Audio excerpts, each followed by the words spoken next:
আসুন, আজ আপনাকে আমি একটা গল্প শোনাই। একবার এক চক্ষুহীন মানুষ মন্দিরে গেল ঈশ্বরের দর্শন করার জন্য। এবারে যখন ওখানে উপস্থিত লোকেরা জানতে পারল যে এই ব্যক্তি চক্ষুহীন, তখন কিছু লোক তাকে উপহাস করতে শুরু করে দিল। যে ব্যক্তি সম্পূর্ণরূপে দৃষ্টিহীন, সে কি করতে এসেছে এখানে? হয়তো সে ঈশ্বরের কাছে নালিশ করতে এসেছে যে কেন আপনি আমার দৃষ্টি কেড়ে নিলেন।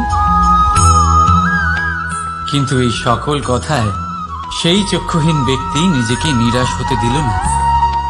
সে হাসল আর শুধুমাত্র একটাই কথা বলল সে, মানলাম যে আমার ভাগ্য আমার থেকে আমার দৃষ্টি কেড়ে নিয়েছে, কিন্তু আমি অভাগা নই, কারণ আমার ঈশ্বর, উনি আমায় দেখতে পাচ্ছেন।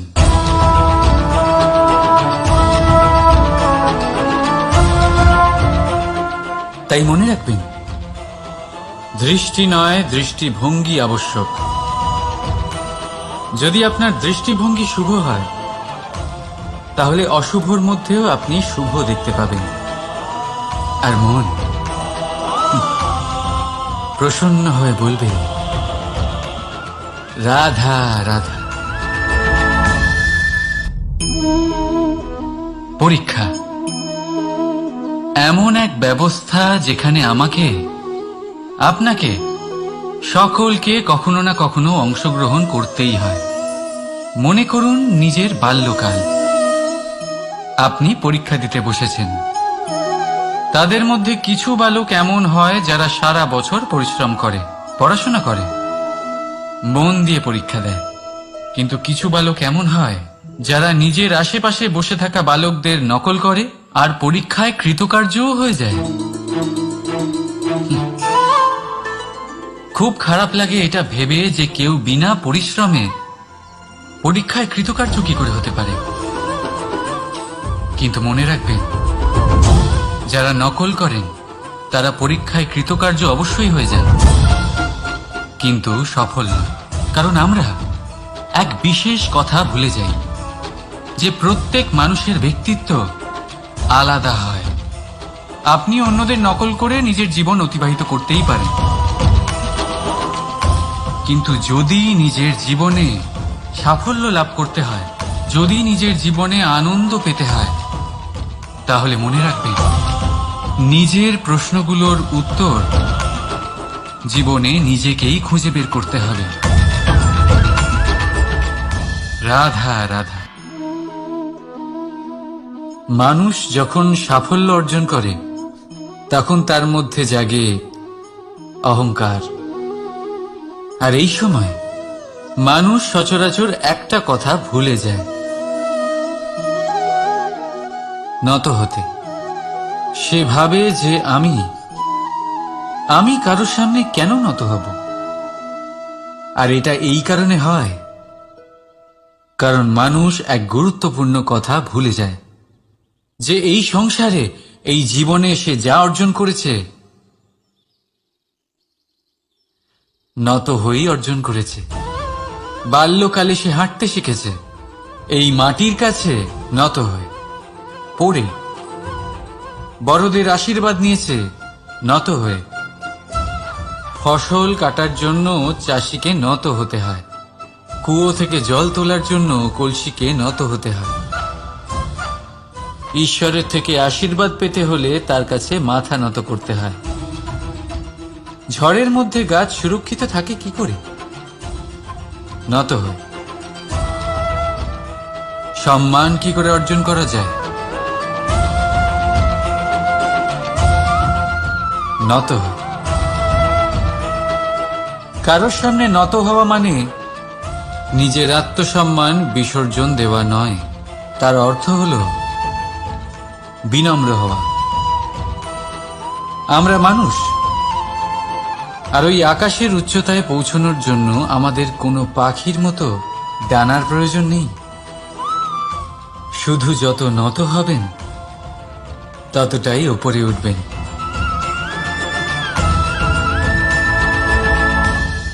রাধা রাধা, আপনি এই সংসারে এমন অনেক মানুষ চেনেন যারা অত্যন্ত স্বার্থপর, যারা শুধুমাত্র প্রয়োজন পড়লেই আপনার কথা মনে করে। তাছাড়া বহু বছর তাদের দেখাই পাওয়া যায় না, কিন্তু যখনই তাদের আপনার সাহায্যের প্রয়োজন পড়ে হাত জোর করে আপনার সামনে এসে উপস্থিত হয়। বড়ই রাগ হয় এদের ওপরে, মন ভারী হয়ে ওঠে। মন এই কথাই বলে যে এই ব্যক্তির সাহায্য করা উচিত নয়, কিন্তু আপনি এরকম কখনোই করবেন না। আপনি বলবেন, কেন বলছি আমি এই কথা? মনে রাখবেন, আলোর খোঁজ মানুষ শুধুমাত্র তখনই করে যখন অন্ধকার গভীরতর হয়। তাকে স্বার্থপর ভেবে নিজের মনকে বিচলিত করবেন না। নিজেকে আলো মনে করে আনন্দে থাকুন। ভাগ্যবান মনে করুন নিজেকে, যে কারোর বিপদের সময় তার আপনার কথা মনে পড়েছে, যে আপনি এই সংসারে কাউকে সাহায্য করার যোগ্যতা রাখেন। এই জীবনে কেউ স্বার্থপর বলে নিজের দৃষ্টিভঙ্গি কখনোই পাল্টাবেন না। শুধুই নজর রাখুন নিজের পরমার্থের ওপরে। মন প্রসন্ন হয়ে বলবে, রাধা রাধা। কখনো কোনো পাখিকে দেখেছেন? যখন তারা ডিম পাড়তে প্রস্তুত হয় তখন তারা সবচেয়ে আগে একটা স্থান খোঁজে, একটা স্থান যা বর্ষা, রৌদ্র আর শত্রুর থেকে সুরক্ষিত হয়। তারপর তারা বাসা তৈরি করে, তারপরেই ডিম পাড়ে। আর তারপর যখন সেই ডিম ফুটে তার সন্তানদের জন্ম হয়, সে তাদের খাবার খাওয়ায়, তাদের রক্ষণাবেক্ষণ করে। কিন্তু যখন তাদের ডানা গজায়, তখন না সে তাদের খাবার দেয় আর না তাদের বাসা বানাতে শেখায়। শুধুমাত্র তাদের উড়তে শেখায় সে। তারপর সেই বাচ্চারা আকাশে উড়তে শিখে নিজেরাই নিজেদের খাবার জোগাড় করতে শিখে যায়, নিজেরাই নিজেদের বাসা বানাতে শিখে যায়। আর আমরা মানুষেরা কি করি? আমাদের সন্তান বড় হয়ে যাওয়া সত্ত্বেও তাদের নিয়ে সর্বদা দুশ্চিন্তা করি। তার জন্য আমরা গৃহ নির্মাণের চেষ্টা করি। নিজের সন্তানকে আরো শক্তিশালী করে গড়ে তোলার বদলে তাকে আমরা দুর্বল করে দিই। জীবনে সেটাই করুন যা একটা পাখি করে। নিজের সন্তানকে আকাশে ওড়ার শিক্ষা দিন, সংস্কার দিন, আর একটা নির্দিষ্ট সময়ের পরে তাকে নিজের আকাশ নির্ধারণ করতে মুক্ত করে দিন। রাধা রাধা। সাগরে সেতু বাঁধার গল্প তো আপনারা নিশ্চয়ই শুনে থাকবেন। রামচন্দ্রের সেনাকে 100 যোজন সমুদ্র অতিক্রম করে লঙ্কায় আক্রমণ করতে হতো। সেতুকার নল আর নীল সেতু বাঁধার উপায় বের করল, কিন্তু প্রশ্ন ছিল সেতু বাঁধা কি করে হবে? সমুদ্র অত্যন্ত গভীর। কত পাথর দেওয়া হলে এই বিশাল সমুদ্র অতিক্রম করা সম্ভব হবে? তখন এক উপায় নির্ধারিত হল। পাথরের ওপর লেখা হলো রামের নাম। আর যখন সেই পাথরগুলোকে সাগরে ফেলা হলো, সেগুলো ভাসতে লাগলো। এবারে কেউ বলবেন এটা রামচন্দ্রের নামের মহিমা, কেউ বলবেন এটা নারায়ণের কোনো জাদু। কিন্তু না, এটা রামচন্দ্রের সেই গুণ, ওনার ব্যক্তিত্বের সেই মহান দিক যা ওনার প্রতিনিধিত্ব করেছে। তাই সেই পাথরও সাগরে ভেসে ওঠে।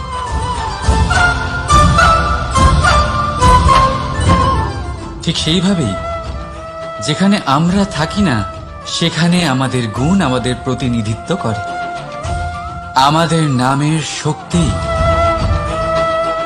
আমরা নিজেরাই তৈরি করি, আমাদের কর্ম দিয়ে, আমাদের গুণ দিয়ে। এবার সিদ্ধান্ত আপনার, যে আপনার নামের সাহায্যে কেউ বিপদ থেকে উদ্ধার হবে, নাকি আপনার দুষ্কর্মের ফলে কেউ ডুবে যাবে? ভালো করে ভেবে দেখুন। রাধা রাধা।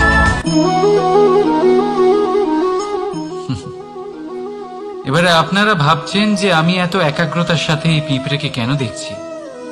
আপনাকে বলি যে আজ এই পিঁপড়েকে দেখে আমি মন্ত্রমুগ্ধ হয়ে গেছি। ওর রূপ বা ওর আকার দেখে নয়, এই পিঁপড়ের প্রচেষ্টা দেখে।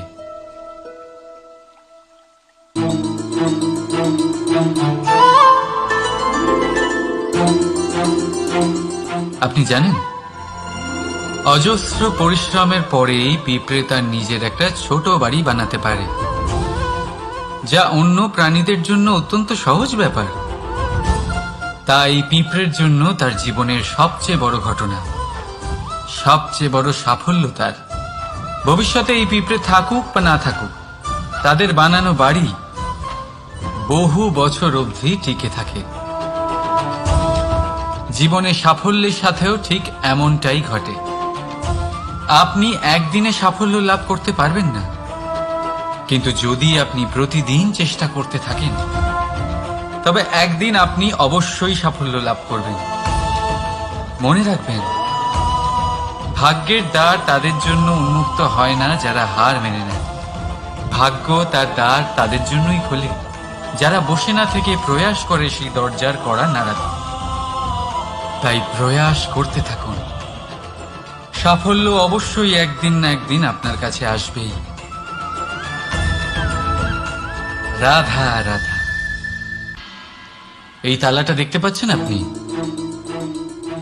এই তালাকে ভেঙেও খুলে দেওয়া যায়, আবার ভালোবেসেও খুলে দেওয়া যায়। অর্থাৎ এই তালাটা আপনি এই চাবির দ্বারাও খুলে দিতে পারেন,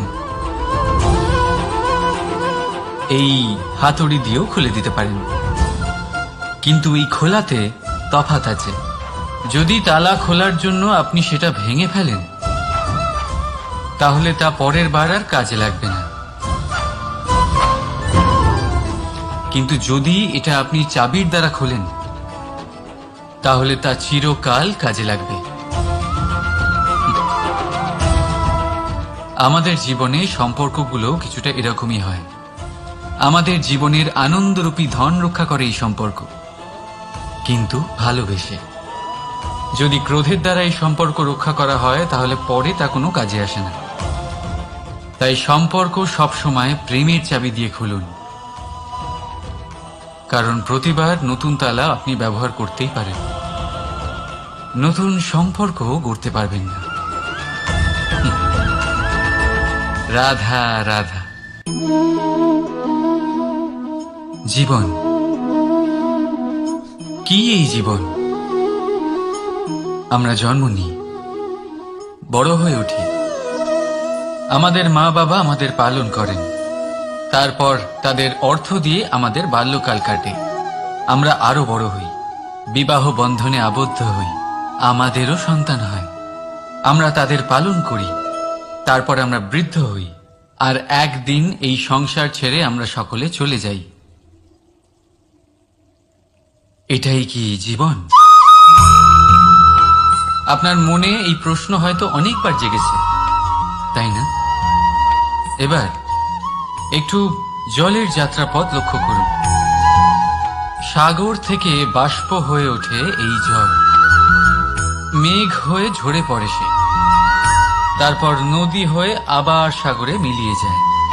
কিন্তু কখনো এই প্রশ্ন করে না যে তার জীবন কি, তার উদ্দেশ্য কি।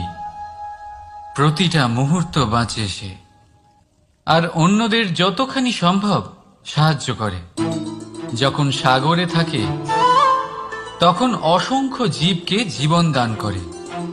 যখন সাগর থেকে বাষ্প হয়ে মেঘ হয়ে যায়, তখন চাষিদের মনে এই আশা জাগায় যে ফসল আবার ফলবে। যখন বর্ষা হয়ে ঝরে পড়ে, তখন এই শুকনো তৃষ্ণার্ত ধরিত্রীর তৃষ্ণা মেটায়। আর যখন নদীতে থাকে, তখন তার পাড়ে নানান গাছপালার জন্ম দেয়। কিন্তু ভাবুন, জল কি কখনো এটা ভাবে যে তার জীবন কি বা তার জীবনের উদ্দেশ্যটাই বা কি? না, সে শুধু নিজের ধর্ম পালন করে যায় আর যতটা সম্ভব সবাইকে আনন্দ প্রদান করতে থাকে। সেই জন্যই জীবনে কখনো এই প্রশ্ন করবেন না যে এই জীবন কি, এই জীবনের উদ্দেশ্য কি। শুধু এই জীবন বাঁচুন আর যতটা সম্ভব সবাইকে আনন্দ প্রদান করুন। মন প্রসন্ন হয়ে বলবে রাধা রাধা। কখনো বৃষ্টির জন্য হওয়া কাদার মধ্যে দিয়ে আপনি নিজের বাড়ি ফিরেছেন? পাদুকা পরার জন্য আপনি ওই কাদা থেকে অবশ্যই বেঁচে যান, কিন্তু সেই পাদুকা থেকে আগত নোংরা কাদার ছিটে আপনার বস্ত্রকে ময়লা করেই দেয়। কিন্তু তাও সেই ছিটের জন্য আপনার বস্ত্র ময়লা হয়ে যাবে, সেই জন্য আপনি পাদুকা পরা ছেড়ে দেন না। ঠিক সেইভাবেই জীবনে এমন কিছু মানুষও আসেন যারা পাদুকার মতো হন, যারা আপনাকে কাদার থেকে বাঁচিয়ে নেন, কিন্তু বস্ত্ররূপী আপনার মনের উপরে আশঙ্কার দাগ ছেড়ে যান। এইসব মানুষের জন্য নিজের মন ছোট করার কোনো প্রয়োজন নেই। প্রয়োজন আছে শুধু এটা ভাবার যে আপনি নিজের পা কাদার থেকে বাঁচাবেন নাকি আপনার বস্ত্র। জীবনে গম্ভীর হওয়া ভালো কথা, কিন্তু সমস্ত বিষয় যদি গম্ভীরভাবে ভাবতে থাকেন তাহলে জীবনের আনন্দটাই শেষ হয়ে যাবে। এই সংসার অস্থায়ী, এখানে এমন কিছুই নেই যা চিরকাল জীবিত থাকবে। তাই যতক্ষণ এই জীবন আছে সন্তুষ্টি আর আনন্দ নিয়ে বাঁচুন। নিজের ওপর আগত কাদার ছিটের দিকে মন দেবেন না, শুধু আনন্দ বিতরণ করুন। মন প্রসন্ন হয়ে বলবে রাধা রাধা। আসুন আজ আপনাকে আমি একটা গল্প শোনাই। একবার এক চক্ষুহীন মানুষ মন্দিরে গেল ঈশ্বরের দর্শন করার জন্য। এবারে যখন ওখানে উপস্থিত লোকেরা জানতে পারল যে এই ব্যক্তি চক্ষুহীন, তখন কিছু লোক তাকে উপহাস করতে শুরু করে দিল। যে ব্যক্তি সম্পূর্ণরূপে দৃষ্টিহীন, সে কি করতে এসেছে এখানে? হয়তো সে ঈশ্বরের কাছে নালিশ করতে এসেছে যে কেন আপনি আমার দৃষ্টি কেড়ে নিলেন। কিন্তু এই সকল কথায় সেই চক্ষুহীন ব্যক্তি নিজেকে নিরাশ হতে দিল না। সে হাসল আর শুধুমাত্র একটাই কথা বলল সে, মানলাম যে আমার ভাগ্য আমার থেকে আমার দৃষ্টি কেড়ে নিয়েছে, কিন্তু আমি অভাগা নই, কারণ আমার ঈশ্বর উনি আমায় দেখতে পাচ্ছেন।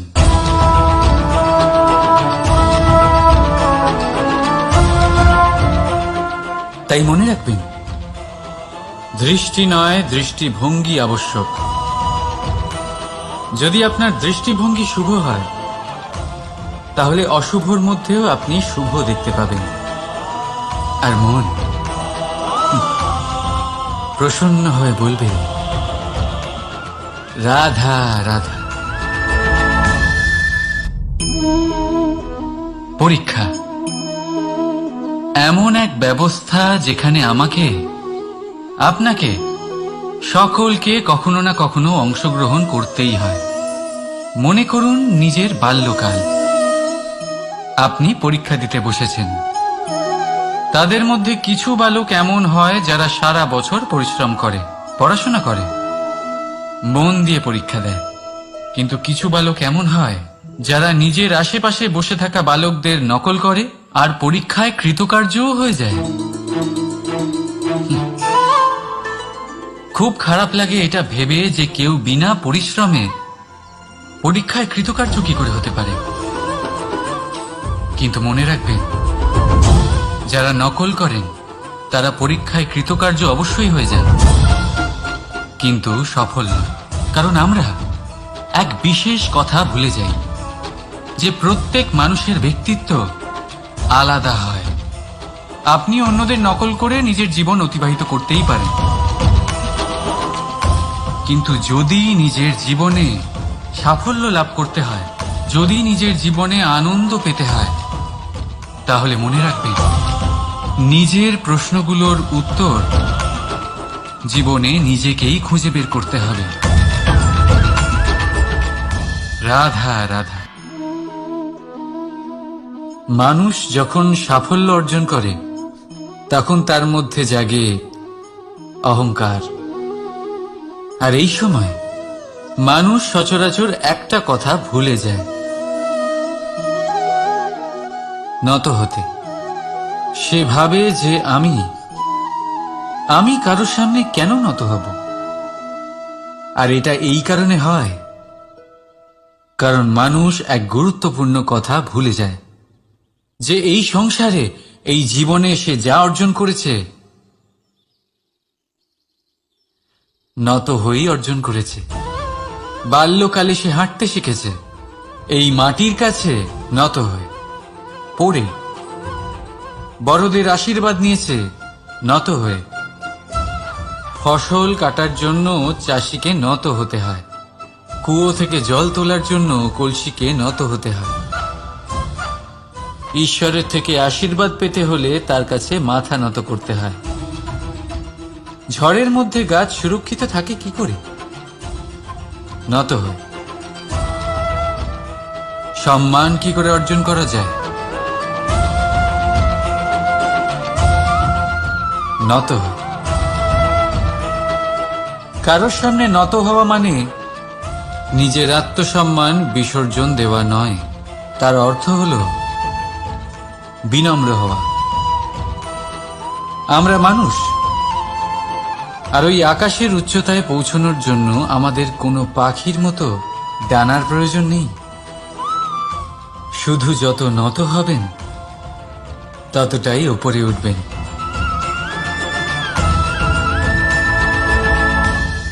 রাধা রাধা।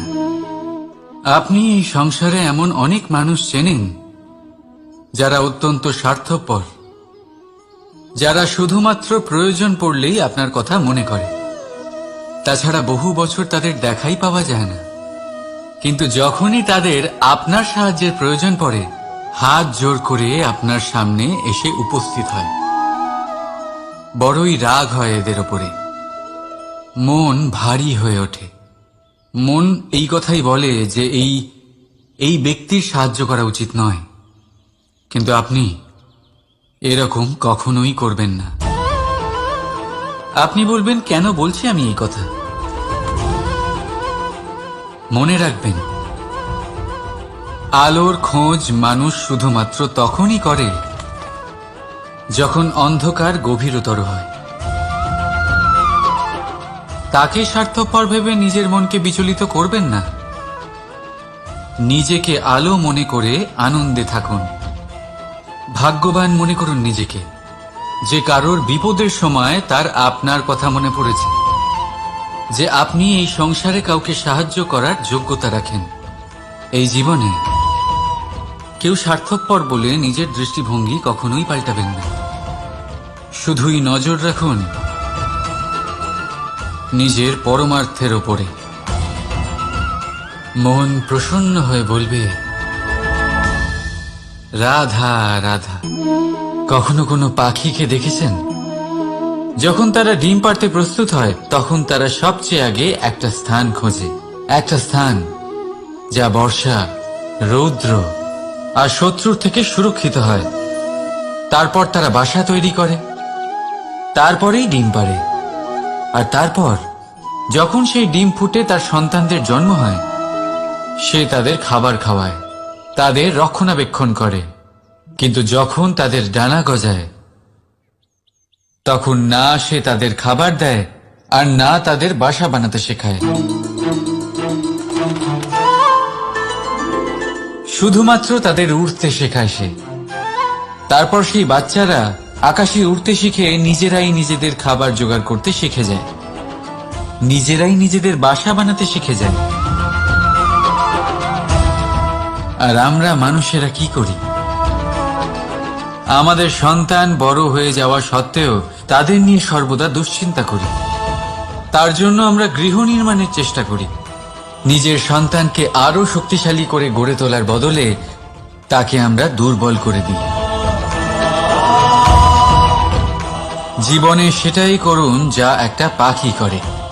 নিজের সন্তানকে আকাশে ওড়ার শিক্ষা দিন, সংস্কার দিন, আর একটা নির্দিষ্ট সময়ের পরে তাকে নিজের আকাশ নির্ধারণ করতে মুক্ত করে দিন। রাধা রাধা। সাগরে সেতু বাঁধার গল্প তো আপনারা নিশ্চয়ই শুনে থাকবেন। রামচন্দ্রের সেনাকে 100 যোজন সমুদ্র অতিক্রম করে লঙ্কায় আক্রমণ করতে হতো। সেতুকার নল আর নীল সেতু বাঁধার উপায় বের করল, কিন্তু প্রশ্ন ছিল সেতু বাঁধা কি করে হবে? সমুদ্র অত্যন্ত গভীর। কত পাথর দেওয়া হলে এই বিশাল সমুদ্র অতিক্রম করা সম্ভব হবে? তখন এক উপায় নির্ধারিত হল।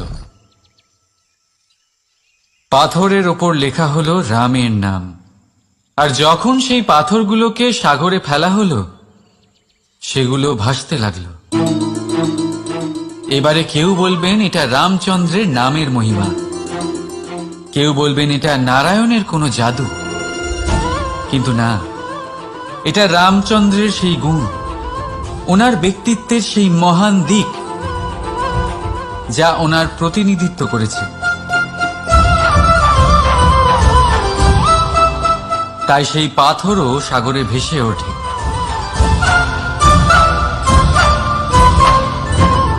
ঠিক সেইভাবেই যেখানে আমরা থাকি না সেখানে আমাদের গুণ আমাদের প্রতিনিধিত্ব করে। আমাদের নামের শক্তি আমরা নিজেরাই তৈরি করি, আমাদের কর্ম দিয়ে, আমাদের গুণ দিয়ে।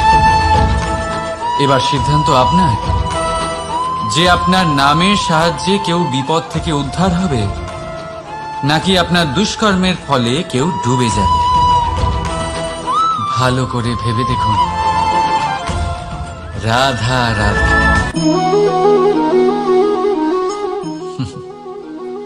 এবারে আপনারা ভাবছেন যে আমি এত একাগ্রতার সাথে এই পিঁপড়েকে কেন দেখছি। আপনাকে বলি যে আজ এই পিঁপড়েকে দেখে আমি মন্ত্রমুগ্ধ হয়ে গেছি।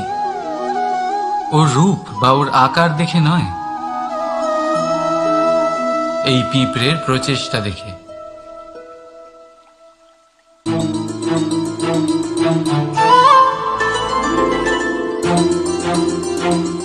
আপনি জানেন, অজস্র পরিশ্রমের পরেই পিঁপড়ে তার নিজের একটা ছোট বাড়ি বানাতে পারে, যা অন্য প্রাণীদের জন্য অত্যন্ত সহজ ব্যাপার।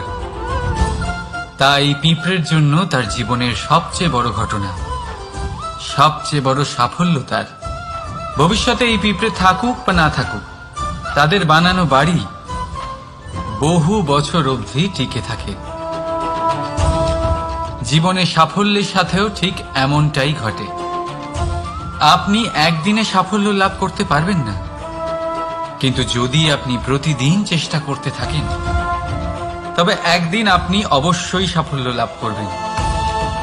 মনে রাখবেন, ভাগ্যের দ্বার তাদের জন্য উন্মুক্ত হয় না যারা হার মেনে নেয়। ভাগ্য তার দ্বার তাদের জন্যই খোলে যারা বসে না থেকে প্রয়াস করে সেই দরজার কড়া নাড়াতে। তাই প্রয়াস করতে থাকুন। সাফল্য অবশ্যই একদিন না একদিন আপনার কাছে আসবেই। রাধা রাধা। এই তালাটা দেখতে পাচ্ছেন আপনি? এই তালাকে ভেঙেও খুলে দেওয়া যায়, আবার ভালোবেসেও খুলে দেওয়া যায়। অর্থাৎ এই তালাটা আপনি এই চাবির দ্বারাও খুলে দিতে পারেন, এই হাতুড়ি দিয়েও খুলে দিতে পারেন। কিন্তু এই খোলাতে তফাৎ আছে। যদি তালা খোলার জন্য আপনি সেটা ভেঙে ফেলেন, তাহলে তা পরের বার আর কাজে লাগবে না। কিন্তু যদি এটা আপনি চাবির দ্বারা খোলেন, তাহলে তা চিরকাল কাজে লাগবে। আমাদের জীবনে সম্পর্কগুলো কিছুটা এরকমই হয়। আমাদের জীবনের আনন্দরূপী ধন রক্ষা করে এই সম্পর্ক, কিন্তু ভালোবেসে। যদি ক্রোধের দ্বারা এই সম্পর্ক রক্ষা করা হয় তাহলে পরে তা কোনো কাজে আসে না। তাই সম্পর্ক সবসময় প্রেমের চাবি দিয়ে খুলুন, কারণ প্রতিবার নতুন তালা আপনি ব্যবহার করতেই পারেন, নতুন সম্পর্ক গড়তে পারবেন না। রাধা রাধা। জীবন কি? এই জীবন আমরা জন্ম নিই, বড় হয়ে উঠি, আমাদের মা বাবা আমাদের পালন করেন, তারপর তাদের অর্থ দিয়ে আমাদের বাল্যকাল কাটে, আমরা আরো বড় হই, বিবাহ বন্ধনে আবদ্ধ হই, আমাদেরও সন্তান হয়, আমরা তাদের পালন করি, তারপর আমরা বৃদ্ধ হই, আর একদিন এই সংসার ছেড়ে আমরা সকলে চলে যাই। এটাই কি জীবন? আপনার মনে এই প্রশ্ন হয়তো অনেকবার জেগেছে, তাই না? এবার একটু জলের যাত্রাপথ লক্ষ্য করুন। সাগর থেকে বাষ্প হয়ে ওঠে এই জল, মেঘ হয়ে ঝরে পড়ে সে, তারপর নদী হয়ে আবার সাগরে মিলিয়ে যায়। কিন্তু কখনো এই প্রশ্ন করে না যে তার জীবন কি, তার উদ্দেশ্য কি। প্রতিটা মুহূর্ত বাঁচে সে, আর অন্যদের যতখানি সম্ভব সাহায্য করে। যখন সাগরে থাকে তখন অসংখ্য জীবকে জীবন দান করে। যখন সাগর থেকে বাষ্প হয়ে মেঘ হয়ে যায় তখন চাষিদের মনে এই আশা জাগায় যে ফসল আবার ফলবে। যখন বর্ষা হয়ে ঝরে পড়ে তখন এই শুকনো তৃষ্ণার্ত ধরিত্রীর তৃষ্ণা মেটায়। আর যখন নদীতে থাকে তখন তার পাড়ে নানান গাছপালার জন্ম দেয়। কিন্তু ভাবুন, জল কি কখনো এটা ভাবে যে তার জীবন কি বা তার জীবনের উদ্দেশ্যটাই বা কি? না, সে শুধু নিজের ধর্ম পালন করে যায়, আর যতটা সম্ভব সবাইকে আনন্দ প্রদান করতে থাকে। সেই জন্যই জীবনে কখনো এই প্রশ্ন করবেন না যে এই জীবন কি, এই জীবনের উদ্দেশ্য কি। শুধু এই জীবন বাঁচুন, আর যতটা সম্ভব সবাইকে আনন্দ প্রদান করুন। মন প্রসন্ন হয়ে বলবে রাধা রাধা। কখনো বৃষ্টির জন্য হওয়া কাদার মধ্যে দিয়ে আপনি নিজের বাড়ি ফিরেছেন? পাদুকা পরার জন্য আপনি ওই কাদা থেকে অবশ্যই বেঁচে যান, কিন্তু সেই পাদুকা থেকে আগত নোংরা কাদার ছিটে আপনার বস্ত্রকে ময়লা করেই দেয়। কিন্তু তাও সেই ছিটের জন্য আপনার বস্ত্র ময়লা হয়ে যাবে, সেই জন্য আপনি পাদুকা পরা ছেড়ে দেন না। ঠিক সেইভাবেই জীবনে এমন কিছু মানুষও আসেন যারা পাদুকার মতো হন, যারা আপনাকে কাদার থেকে বাঁচিয়ে নেন, কিন্তু বস্ত্ররূপী আপনার মনের উপরে আশঙ্কার দাগ ছেড়ে যান। এইসব মানুষের জন্য নিজের মন ছোট করার কোনো প্রয়োজন নেই।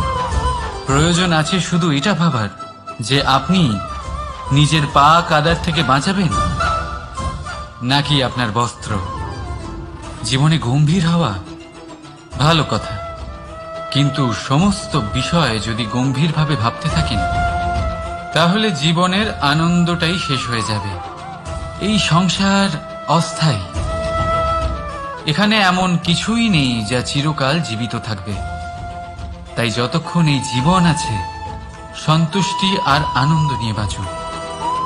নিজের ওপর আগত কাদার ছিটের দিকে মন দেবেন না, শুধু আনন্দ বিতরণ করুন। মন প্রসন্ন হয়ে বলবে রাধা রাধা। আসুন, আজ আপনাকে আমি একটা গল্প শোনাই। একবার এক চক্ষুহীন মানুষ মন্দিরে গেল ঈশ্বরের দর্শন করার জন্য। এবারে যখন ওখানে উপস্থিত লোকেরা জানতে পারল যে এই ব্যক্তি চক্ষুহীন, তখন কিছু লোক তাকে উপহাস করতে শুরু করে দিল। যে ব্যক্তি সম্পূর্ণরূপে দৃষ্টিহীন, সে কি করতে এসেছে এখানে? হয়তো সে ঈশ্বরের কাছে নালিশ করতে এসেছে যে কেন আপনি আমার দৃষ্টি কেড়ে নিলেন। কিন্তু এই সকল কথায় সেই চক্ষুহীন ব্যক্তি নিজেকে নিরাশ হতে দিল না।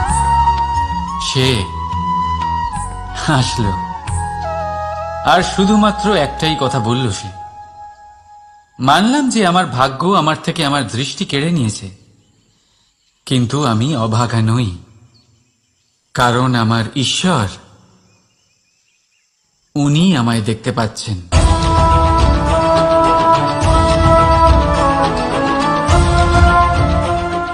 তাই মনে রাখবেন, দৃষ্টি নয় দৃষ্টিভঙ্গি আবশ্যক। যদি আপনার দৃষ্টিভঙ্গি শুভ হয় তাহলে অশুভর মধ্যেও আপনি শুভ দেখতে পাবেন। আর মন প্রসন্ন হয়ে বলবে, রাধা রাধা। পরীক্ষা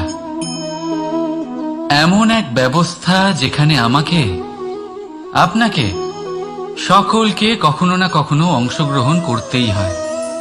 মনে করুন নিজের বাল্যকাল। আপনি পরীক্ষা দিতে বসেছেন। তাদের মধ্যে কিছু বালক এমন হয় যারা সারা বছর পরিশ্রম করে, পড়াশোনা করে, মন দিয়ে পরীক্ষা দেয়। কিন্তু কিছু বালক এমন হয় যারা নিজের আশেপাশে বসে থাকা বালকদের নকল করে আর পরীক্ষায় কৃতকার্যও হয়ে যায়।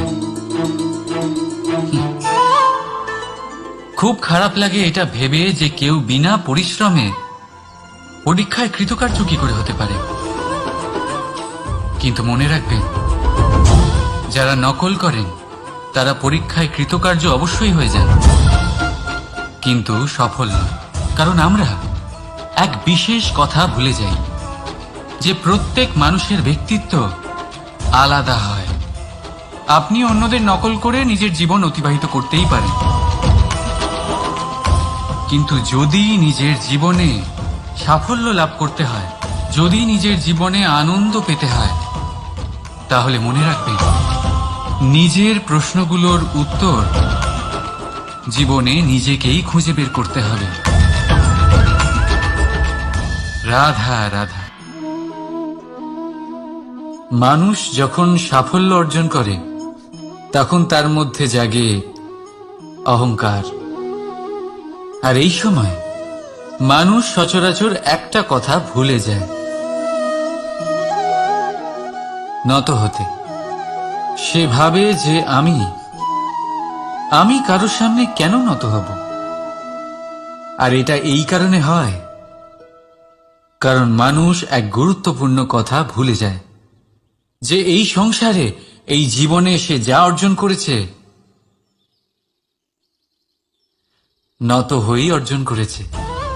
বাল্যকালে সে হাঁটতে শিখেছে এই মাটির কাছে নত হয়ে, পড়ে। বড়দের আশীর্বাদ নিয়েছে নত হয়ে। ফসল কাটার জন্য চাষিকে নত হতে হয়, কুয়ো থেকে জল তোলার জন্য কলসিকে নত হতে হয়। ঈশ্বরের থেকে আশীর্বাদ পেতে হলে তার কাছে মাথা নত করতে হয়। ঝড়ের মধ্যে গাছ সুরক্ষিত থাকে কি করে? নত হয়। সম্মান কি করে অর্জন করা যায়? নত হয়। কারোর সামনে নত হওয়া মানে নিজের আত্মসম্মান বিসর্জন দেওয়া নয়, তার অর্থ হল বিনম্র হওয়া। আমরা মানুষ, আর ওই আকাশের উচ্চতায় পৌঁছানোর জন্য আমাদের কোনো পাখির মতো ডানার প্রয়োজন নেই। শুধু যত নত হবেন ততটাই উপরে উঠবেন।